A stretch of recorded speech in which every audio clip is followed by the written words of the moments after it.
France Culture, il est 12h30. Les informations, Antoine Mercier. Bonjour Caroline, bonjour à tous.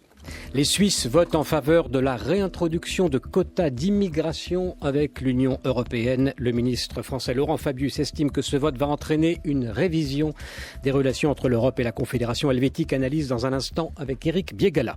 Pour la deuxième fois depuis le début de l'année, les taxis sont en grève et manifestent à Paris et en province. Ils protestent contre la concurrence des voitures de tourisme avec chauffeur. Explication de Marine de la Moissonnière dans cette édition. Les salariés de Libération qui décident de ne pas se mettre en grève mais de répondre dans le journal à leurs actionnaires qu'ils veulent transformer l'entreprise en réseau social et son siège en espace culturel. L'un de Bruno Ledoux assure ce matin dans un communiqué son attachement au journal, à l'édition papier. Donc précision avec Bénédicte Robin. François Hollande qui part tout à l'heure pour les États-Unis, visite d'État de 3 jours. Tribune écrite ce matin à 4 mains dans la presse avec le président américain qui célèbre la coopération diplomatique et économique entre Paris et Washington. Commentaire de Nadine Epstein.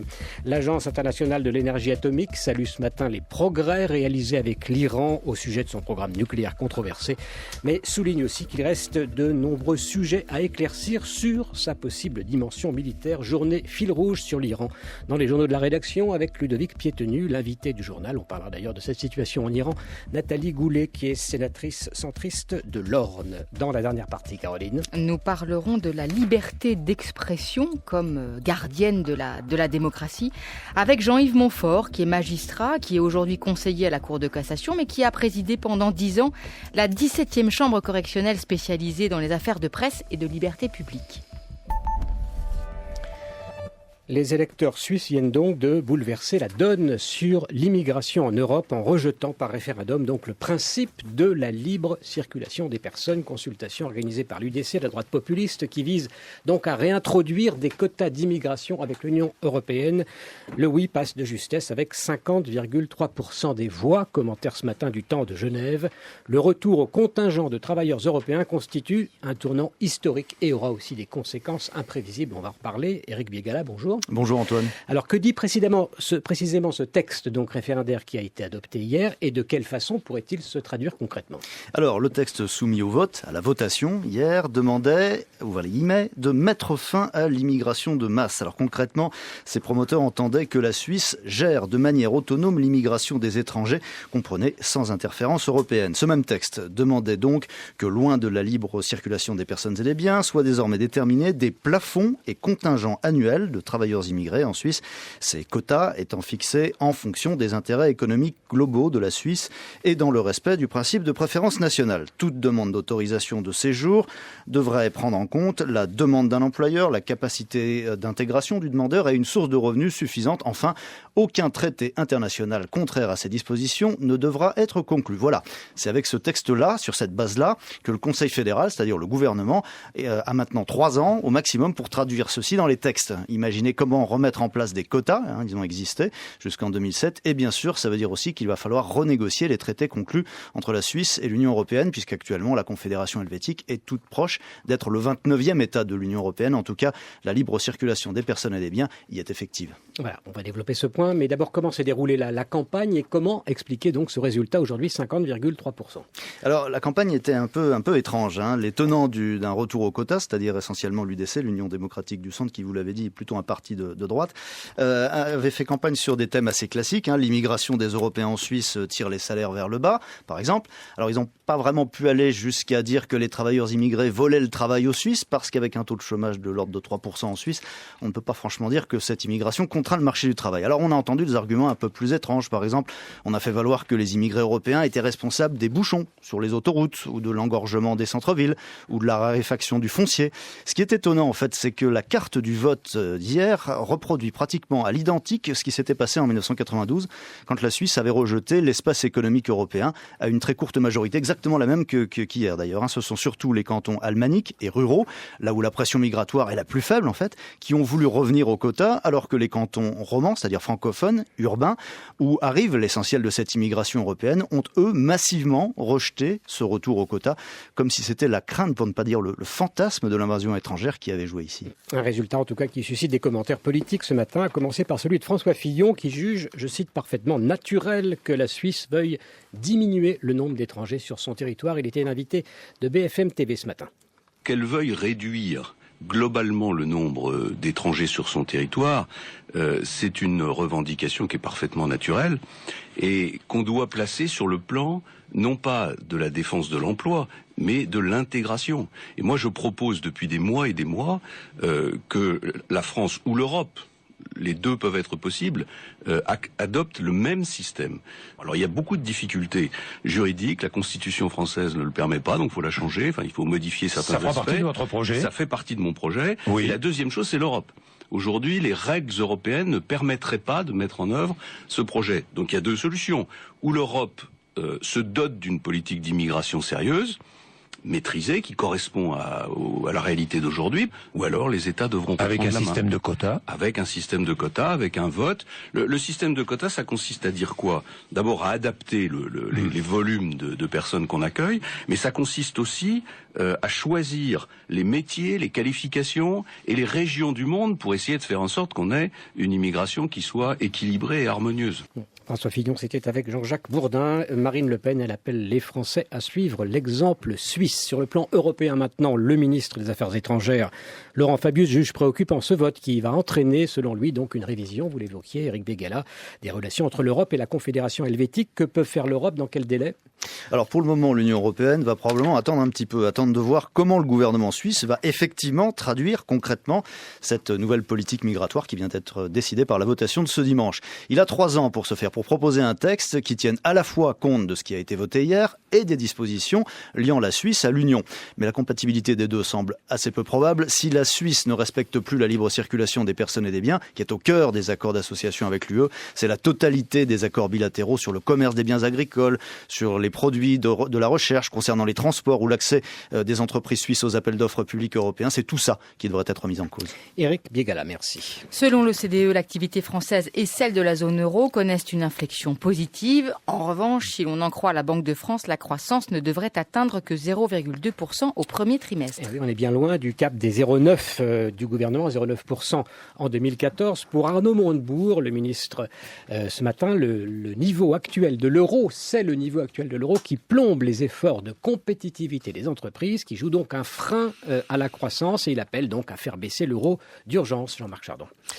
Et oui, c'est clairement une mobilisation de l'exécutif et celle de plusieurs États européens qu'appelle le ministre du redressement productif. On a achevé la semaine dernière, souvenez-vous, sur des chiffres de commerce extérieur un peu atténués, 61 milliards de déficit, mais tout de même à une réduction des importations. Et si l'on débute cette semaine sur des annonces, ma foi, modestes de croissance de la Banque de France, 0,2% pour le premier trimestre, c'est une croissance qui reste fort lente. Alors qu'elle s'accélère ensuite peut-être, mais la question qui revient en ce début d'année, c'est de savoir si les États de la zone euro ne vont pas devoir repenser leur politique monétaire. C'est déjà le cas avec les tiraillements entre une banque centrale européenne qui pourrait sortir de sa politique conventionnelle. Arnaud Montebourg estime qu'avec des taux d'intérêt presque planchers, eh bien, il n'est guère plus de marge de manœuvre aujourd'hui. En revanche, il considère qu'il y a nécessité de se pencher sur le niveau même de l'euro. Il part d'ailleurs d'une étude de la direction du Trésor, suivant laquelle une dépréciation de 10% permettrait d'accélérer le taux de croissance de 1,2%. Et puis il y a une autre étude, celle du Conseil d'analyse économique, tout à fait récente, qui fait ressortir qu'une baisse de 10% de l'euro permettrait de relever la valeur des exportations de 7 à 8%. Alors, faute de faire baisser le niveau de l'euro, d'après Arnaud Montebourg, eh bien, on risque de voir les effets du CICE, le crédit impôt compétitivité emploi, tomber à plat, croissance molle, exportation poussive et des emplois insuffisant. Alors comment faire ? Comment faut-il s'y prendre pour sortir de cette spirale dépressive ? D'après le ministre, pour l'heure, c'est à une mobilisation des politiques et des États de la zone euro qu'il faut parvenir, et cela de toute urgence. Jean-Marc Chardon, merci. En attendant, le pacte de responsabilité, on en reparle aujourd'hui. Il relève d'une politique de gauche, disait hier le ministre Pierre Moscovici. Il expliquait que le gouvernement ne ferait pas de cadeau unilatéral aux entreprises sur ces fameuses contreparties en termes d'emploi. Et aujourd'hui, donc, la direction du PS organise un séminaire pour en discuter. L'objectif, c'est de faire émerger donc les contours de ces fameuses contreparties qui sont, pour l'instant, ces contours assez flous. Frédéric Mettezo, est-ce que vous voyez quelque chose émerger pour l'instant ? En tout cas, Arnaud Montebourg, lui, voit des chiffres. Pour lui, il faut chiffrer les contreparties. Dans les Échos, il table sur la création d'1 650 000 emplois minimum. Le mois dernier, il tablait encore sur 2 millions d'emplois. Pour son collègue à l'emploi, Michel Sapin, dans le Parisien dimanche, donner un chiffre global semble spectaculaire mais peu opérationnel. On le voit, il y a des différences sur l'idée même de contrepartie au sein du Parti socialiste. Mais voilà, la boîte à idées est ouverte. Bruno Le Roux propose d'exonérer de toute cotisation chaque emploi créé pendant 3 ans dans les PME. Pour le député Jean-Marc Germain, il ne peut y avoir de baisse des charges qu'avec un accord d'entreprise préalable. Sa collègue Karine Berger veut une montée progressive des exonérations avec une évaluation au fur et à mesure. Autre contribution au débat, celle de l'aile gauche du PS. Pierre Moscovici a beau s'en défendre, Marie-Noëlle Lienemann critique des cadeaux fiscaux qui vont plomber la croissance et donc plomber l'emploi. Mais cette aile gauche n'aura pas vraiment droit de citer à la tribune où l'on entendra Jean-Marc Ayrault, Michel Sapin ou Harlem Désir. Peut-être Claude Bartolone fera-t-il entendre sa petite musique. Peut-être les questions viendront-elles de la salle. Peut-être, question posée à Harlem Désir, le séminaire sera-t-il une manifestation de soutien au pacte ou un lieu de débat? Les deux, répond le premier secrétaire, qui préfère donc un colloque à huis clos, sans journalistes, sans micro et sans caméra. Sans doute la contrepartie pour que le PS n'affiche pas ses divisions au grand jour. Merci beaucoup, Frédéric Mettezo. Pour la deuxième fois depuis le début de l'année, les taxis sont en grève et manifestent. Ils protestent contre la concurrence des voitures de tourisme avec chauffeur. Oui, c'est une nouvelle mobilisation après celle du 13 janvier dernier qui est due donc à la suspension par le Conseil d'État du décret gouvernemental qui imposait un délai minimum de 15 minutes entre la réservation d'un VTC par un client et sa prise en charge. Le Conseil d'État estimant qu'il portait ce décret atteinte aux intérêts économiques des sociétés de voitures de tourisme avec chauffeur. Marine de la Moissonnière, bonjour. Bonjour. Il faut peut-être commencer par réexpliquer la différence qu'il y a entre un taxi et une voiture avec chauffeur. Eh bien, la différence majeure, c'est que les voitures de tourisme avec chauffeur ne doivent pas payer de licence pour pouvoir travailler. Une licence qui s'élève à 240 000 € environ pour les taxis traditionnels. Les VTC ont juste besoin d'une carte professionnelle et d'enregistrer leur véhicule, ce qui leur coûte 100 €. Ces VTC, on les commande directement sur son smartphone. Ensuite, sur une carte, vous suivez la progression de votre véhicule. Un chauffeur dont vous recevez la photo, le numéro de téléphone et la qualification, car chacun est noté à l'issue de la course. Cela oblige à être aimable si on veut continuer à travailler, car les chauffeurs sont indépendants. Globalement, c'est un peu moins cher, car il n'y a pas de frais d'approche. Quand vous montez dans la voiture, le compteur est à 0. Mais les VTC n'ont pas le droit de prendre des passagers à la volée dans la rue, ni de se trouver aux abords des gares et des aéroports. Des interdictions qui ne sont pas suffisantes pour les taxis classiques qui dénoncent une concurrence déloyale. Le gouvernement a annoncé la création d'une commission de concertation d'ici quelques jours. Sa mission, définir les conditions durables d'une concurrence équilibrée entre les taxis et les VTC. C'est pour le moins vague. Elle a 2 mois pour y parvenir. Cette commission se penchera également sur les autres modes de transport qui concurrencent les taxis, les mototaxis, le covoiturage, notamment le covoiturage payant et le dernier né, le covoiturage urbain, uniquement pour des trajets courts. Là encore, on trouve sa voiture via une application pour smartphone. Des particuliers deviennent ainsi taxis d'un jour pour quelques heures, quelques minutes. Marine de la Moissonnière, merci beaucoup pour ces éclaircissements. On passe à Libération. Les salariés décident donc de ne pas se mettre en grève, de répondre dans le journal au jour le jour à leurs actionnaires qui, on le sait, veulent transformer l'entreprise en réseau social. On ne sait pas trop ce que ça veut dire. En son siège social, en espace culturel. Bénédicte Urbain, bonjour. Bonjour Antoine. Que disent ce matin les journalistes de Libé? Bien, ils disent leurs inquiétudes et surtout leur amertume avec une double page ce matin dans Libé en fin de journal. C'est un double choc qu'ils expriment. D'abord celui du projet arrivé sans préavis vendredi soir et puis ensuite celui du procès en ringardise, référence à un mail envoyé par Bruno Ledoux, l'auteur du projet, aux autres actionnaires et dévoilé par BFM Business ce week-end, dans lequel Bruno Ledoux dit vouloir rendre ringard tous ces esprits étriqués, comprendre les salariés de Libé, avec son projet de transformer le journal, d'en faire un réseau social, de faire de son siège un espace culturel ouvert. Nous sommes un journal, répliquent les salariés, une phrase dont ils ont fait une page Facebook, un compte Twitter, un Tumblr et de conclure « Voici Libération ». Alors, quels sont de cloche maintenant du côté des financiers? Vous avez pu joindre ce matin Bruno Ledoux. Est-ce qu'il a donné des précisions sur cette métamorphose qu'il propose de faire avec le journal? Il veut laisser la primeur de ses explications de son projet aux salariés. Ils ont d'ailleurs rendez-vous jeudi pour un conseil de surveillance, mais il accepte tout de même d'expliquer ce qu'il a déjà dit. D'abord, ce n'est pas la fin du journal. Pour lui, le journal reste au cœur de son système, sinon ça n'aurait pas de sens.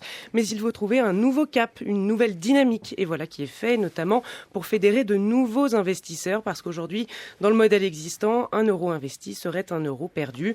Son idée, c'est qu'un média doit être un lieu d'échange. Libération doit s'adresser à de nouveaux lecteurs, en particulier les jeunes lecteurs qu'il aurait perdus.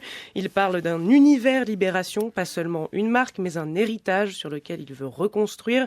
Il se dit ouvert au dialogue, mais conclut-il, il n'y a pas de marge de négociation, mais une marge de conviction. Bénédicte Robin, voilà pour un univers, donc un journal qui est un univers également. On dit bonjour à notre invité de la dernière partie qui s'appelle Jean-Yves Montfort. Bonjour. Bonjour. Vous êtes donc magistrat conseiller à la Cour de cassation. Vous vous intéressez de près à tous ces problèmes de presse, indépendamment de ce qui se produit aujourd'hui. C'est une mutation, globalement, c'est une mutation considérable malgré tout qui est en train de se produire à Libération et qui ne concerne peut-être pas uniquement Libération, c'est la fin du journal papier et la difficulté à retrouver autre chose, à concevoir un autre projet. Oui, à suivre les nouvelles concernant ce journal, j'ai effectivement un sentiment de tristesse parce qu'un journal qui meurt ou qui menace de mourir, c'est un peu de la liberté d'expression, un petit peu la liberté de la presse en moins, c'est une première chose. Et puis, il y a une dimension plus subjective dans ce sentiment. C'est un attachement particulier à ce journal. Quand on a eu 20 ans en 1968 et que par ailleurs, ce journal Libération était un client habituel de la 17e chambre, j'allais presque dire au bon sens du terme, comme toute la presse de combat, eh bien c'est effectivement très triste de voir qu'il risque quelque part de ne plus être le journal qu'on a connu. J'avais coutume de dire à M. Julie, alors directeur de publication de ce journal, que son casier judiciaire, c'est autant de blessures de guerre en faveur de la liberté d'expression. Je crains que le changement de formule ne fasse déserter ce journal des grands combats. Jean-Yves Lefort, merci beaucoup. On vous retrouve à la fin donc de cette édition pour notre dernière partie. François Hollande part cet après-midi pour les États-Unis pour une visite d'État de 3 jours. Et il écrit une tribune ce matin dans le Washington Post et Le Monde. Il écrit cette tribune avec le président américain. Tous deux donc célèbrent la coopération diplomatique et économique entre Paris et Washington. Pendant plus de 2 siècles, nos 2 peuples ont fait front pour défendre notre liberté commune, écrivent-ils. À présent, nous assumons une fois de plus nos responsabilités, non seulement l'un vis-à-vis de l'autre, mais pour le monde entier. Nadine Epstein. Oui, une tribune mélodieuse sur les rapports entre la France et les États-Unis. Les présidents Obama et Hollande, sourire et poignées de main chaleureuses à la pluie, sautent au diapason. Un nouvel élan attend les relations bilatérales. Il parle de partenariat, d'alliance, de travail conjoint sur tous les sujets, du climat au nucléaire, en passant par le continent africain et l'économie. Les 2 hommes d'État forment un couple modèle qui s'entend surtout, d'abord sur la nécessité d'avancer en grands pas vers un accord mondial ambitieux et global pour la réduction des émissions de gaz à effet de serre. Il lance un appel en vue du congrès sur le climat qui se tiendra en décembre à Lima au Pérou et le suivant fin 2015 à Paris. Leur position sur les questions internationales brûlantes, ils affichent une convergence de vues sur l'Iran, la Syrie, le Mali. L'harmonie entre Paris et Washington sont également sur les relations économiques et là aussi, ils lancent un nouvel appel pour le développement des échanges, notamment entre les petites entreprises de nos 2 pays. Donc les 2 présidents sont au diapason. On a mis de côté tous les sujets qui fâchaient. Merci beaucoup Nadine Epstein. Notre fil rouge donc sur l'Iran. L'Agence internationale de l'énergie atomique salue ce matin des progrès qui ont été réalisés donc au sujet du programme nucléaire, souligne qu'il y a encore de nombreux sujets à éclaircir sur sa possible dimension militaire qui apparemment donc n'est pas complètement écartée. Ludovic Piétenu, bonjour. Bonjour Antoine. Vous revenez donc d'Iran. Alors il existe évidemment en Iran, comme d'ailleurs aux États-Unis, finalement une forte opposition chez les conservateurs à ces accords avec les Occidentaux qui sont soupçonnés donc des désaccords un petit peu déséquilibrés. Oui, ils ne sont pas l'Iran, ni son peuple, ni son régime, mais ils font l'Iran. Ces ultras, on en trouve un petit peu au Majlis, le Parlement, mais ils sont le plus souvent des leaders d'opinion, comme le patron d'IRIB, la radio-télévision d'État, Ezatollah Zahrami. Mercredi dernier, il retardait sans aucune bonne raison une intervention télévisée du président Hassan Rouhani. Autre personnage dans cette veine, Hossein Shariat Madari, l'homme est réputé avoir l'oreille du guide suprême. Il dirige le groupe de presse très puissant, Kayhan, qui veut dire l'univers, même si le président ne s'appelle plus Ahmadinejad, que Shariat Madari a soutenu, il tient exactement le même discours que ces 8 dernières années sur le nucléaire, par exemple. Je vais vous poser une question. J'ai vu une émission sur CNN qui disait qu'il y avait 17 000 têtes nucléaires dans le monde.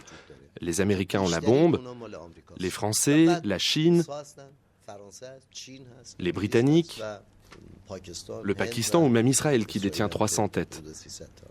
Et il nous accuse en disant que peut-être d'ici à la fin de cette année 2014, nous aurons la bombe. Mais en quoi c'est un problème? Est-ce que vous avez peur d'une seule petite note nucléaire? C'est une mascarade, conclut Hossein Shariat-Madari. Un discours, Antoine, que l'équipe du nouveau président Rouhani ne tient plus. L'homme apparaît donc plus isolé que soit Ahmadinejad. C'est la même chose avec ce discours anti-Israël. Le nouveau président Rouhani et son ministre des Affaires étrangères, Zarif, ont souhaité, par exemple, il y a quelques semaines, une bonne année aux Juifs sur les réseaux sociaux Twitter. Mais l'éditorialiste, lui, reste sur la ligne précédente. Ils ont eu cette politesse, dit-il, mais ils n'ont pas dit qu'ils n'avaient rien contre l'État d'Israël. En revanche, on peut critiquer M. Zarif quand il dit que l'Holocauste est vrai. Je ne crois pas en l'Holocauste. Pour moi, c'est un mensonge historique. Toutes les preuves montrent ça. J'ai une question. Si vraiment l'Holocauste a existé, pourquoi ne laisse-t-on personne faire des recherches sur le sujet ? Interrogé, un diplomate iranien proche de M. Zarif m'explique que l'Iran est une démocratie et qu'il est normal qu'il y ait des voix contraires qui s'expriment. Cela s'appelle l'opposition. Et avec cette nouvelle diplomatie iranienne, il est vrai qu'un homme comme Shariat-Madari apparaît presque comme une caricature aujourd'hui. Mais s'il y a encore dans la République islamique des expressions de ce genre, c'est peut-être aussi parce qu'elles ont une utilité. Officiellement, le guide suprême soutient la nouvelle équipe. Il les soutient dans leurs discussions sur le nucléaire avec les grandes puissances. Mais jusqu'à quand les ultras, à force de tenir ce genre de discours, mine progressivement le fruit de Genève en novembre, l'optimisme d'une population qui commence à penser que les Occidentaux sont peut-être en train de les rouler dans la farine. Merci Ludovic Piétenu. Nathalie Goulet, donc sénatrice centriste de l'Orne. On entend ce patron de presse tenir les discours qu'on entendait dans la bouche d'Ahmadinejad précédemment. Est-ce que finalement il n'est pas autorisé à produire aussi ce discours? Est-ce que l'Iran ne joue pas en quelque sorte double jeu une nouvelle fois, y compris sur le plan des déclarations et sur le plan de cette négociation? Très franchement, pour les gens comme moi qui connaissent bien l'Iran et qui ont placé tellement d'espoir, réentendre ce discours est un choc. Il faut bien comprendre que le pouvoir en Iran a été réparti entre différentes factions et que les néoconservateurs en disposent d'un très important, et notamment d'un pouvoir économique. Et que tout pas vers l'ouverture va réduire leur part de gâteau, si j'ose dire. Et donc, vous avez des gens qui sont franchement extrêmement hostiles à toute négociation pour une raison très simple, qui sont des intérêts personnels. Bon. Et donc, le guide, de ce point de vue-là, soutient sans soutenir, il attend de voir. Alors, rouler dans la farine, comme vous l'avez dit, je ne crois pas. Je pense que le président Rouhani a été élu au premier tour sans tricherie et sans fraude, parce qu'il correspond réellement à un désir de la rue iranienne, de la jeunesse et des milieux économiques de voir ce pays enfin soutenir, perdre les terribles conséquences de l'embargo qui ont quand même beaucoup porté atteinte au pays. Alors, moi, je suis prudente sur l'issue du Nuke Deal, mais je pense que le discours qu'on vient d'entendre là est un discours résiduel. Malheureusement, il existe, et c'est ce qu'on a encore entendu à Tunis cette semaine. Ludovic Piétenu. Oui, je disais rouler dans la farine, c'est l'accord qui était censé afficher, en tout cas gagnant-gagnant, à Genève. Ce qui est dit aujourd'hui en Iran, ce qui monte vraiment, c'est que cet accord n'est peut-être pas si gagnant-gagnant. C'est en cela que les Iraniens se sentiraient rouler dans la farine. Ouais. La rue, je ne crois pas. Et les dirigeants, pour l'instant, je ne pense pas. Mais si vous voulez, jusqu'à maintenant, les dirigeants iraniens n'ont pas aidé leurs amis. Et ils ont ruiné le pays. Ils l'ont marginalisé. Et très franchement, moi je crois que l'accord est un bon accord. Ils ont signé le TNP. S'il y avait un problème, ils n'ont qu'à sortir du TNP. Dans ces cas-là, ils se retrouvent comme Israël ou le Pakistan avec une bombe sans adhérer au TNP. Mais là, on n'est pas sur cette configuration puisqu'ils veulent rester dans le TNP. Et d'ailleurs, l'AIEA a bien dit qu'il y avait des progrès. On peut parler une courte minute de l'économie. Il y a une visite très importante d'une centaine d'entrepreneurs français. C'est une délégation énorme. Il y en a des pareils que quand le président Hollande va en Chine, par exemple. Donc on sent vraiment qu'il y a un appétit fort. Et les Américains qui font la leçon, Kerry qui téléphone la semaine dernière à Fabius en lui disant « c'est trop tôt ». Bien sûr. Qu'est-ce que vous en pensez de ça ? Ça, c'est une magnifique hypocrisie dont nos amis américains ont le secret. On ne va pas dire ça aujourd'hui, on ne va pas se fâcher. Mais vous savez que les entreprises américaines sont en Iran avec des faux nez, mais ils y sont. Cargill y est depuis longtemps. Et lorsque Total a été prié de quitter le gisement de Pars 11, c'est Exxon qui est arrivé.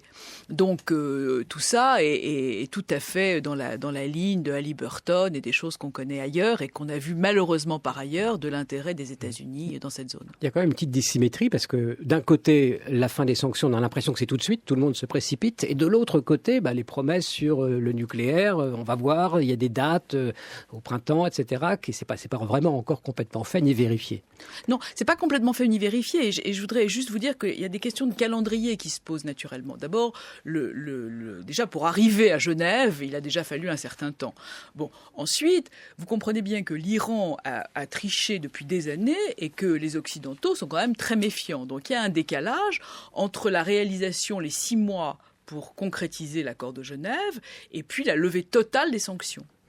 Dernière question, toute petite.